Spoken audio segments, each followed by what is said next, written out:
बच्चों, let's read the question. The question says dash is a part of economy where the government holds complete control over services and enterprises. तो question में हमसे पूछा गया है कौन सा सेक्टर जो है इकोनॉमी का पार्ट है बट उसमें पूरा कंट्रोल जो है वो गवर्नमेंट का होता है.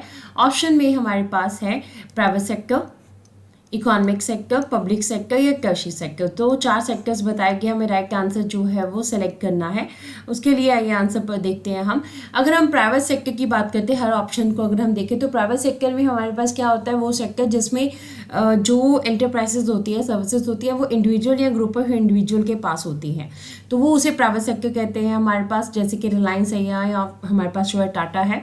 इकोनॉमिक सेक्टर की अगर हम बात करें, इकोनॉमिक सेक्टर हमारे पास क्या है, इकोनॉमिक सेक्टर जो इकोनॉमी की बात कर रहा है. पब्लिक सेक्टर की अगर हम बात कर रहे हैं तो पब्लिक सेक्टर हमारे पास ऐसा सेक्टर है जो कि गवर्नमेंट के अंडर होता है. पब्लिक सेक्टर किसके अंडर होता है, गवर्नमेंट के अंडर होता है. अब इसमें जितनी भी एंटरप्राइजेज हैं, जितनी भी सर्विसेज हैं, वो सारी क्या होती हैं, गवर्नमेंट ओन्ड होती हैं, गवर्नमेंट के कंट्रोल के अंडर होती हैं. इसमें एग्जांपल हम लोग जो है steel authority of India limited की बात कर सकते हैं, भारत संचार निगम लिमिटेड की बात कर सकते हैं, BSNL या सेल की बात कर सकते हैं. तो इस तरह से हमारे पास क्या है, public sector is a part of economy where the government holds complete control over the services and enterprises. So इस तरह से हमारे पास जो आंसर है that is option C.